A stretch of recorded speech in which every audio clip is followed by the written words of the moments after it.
dia sembah lalu bukan kembali kepada saya.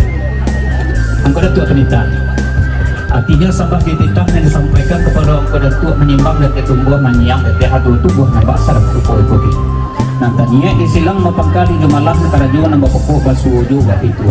Ramu-ramu sekumbang nanti kati endah pulang bakudoh patah kumbuh hilang bagati bersapurkan bagi tubuh. Tumbuh di hari sarina.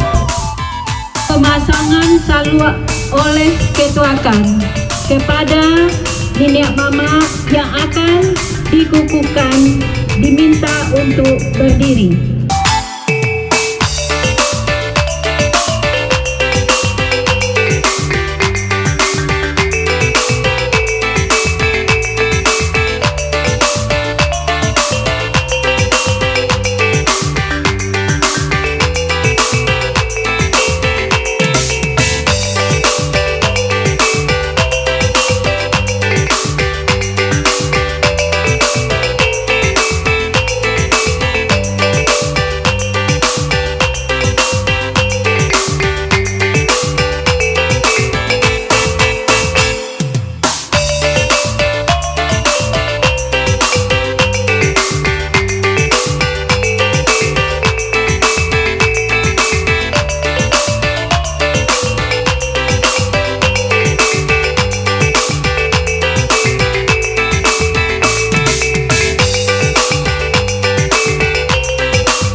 Demi Allah saya berjanji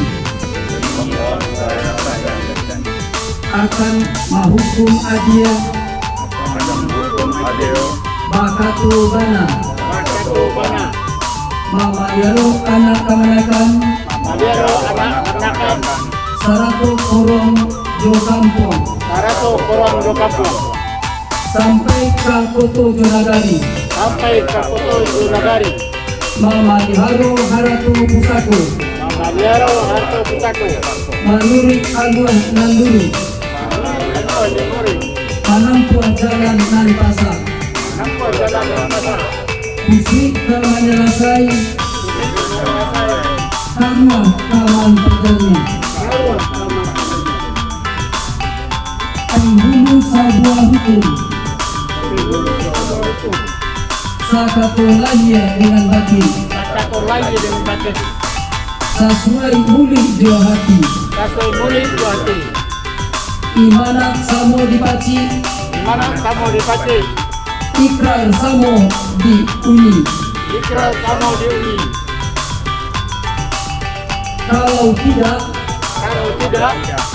Kakate indah berpujuk Kabawa indah baure di tengah-tengah diberi kumbang bak umpamu karato tumbuh di batu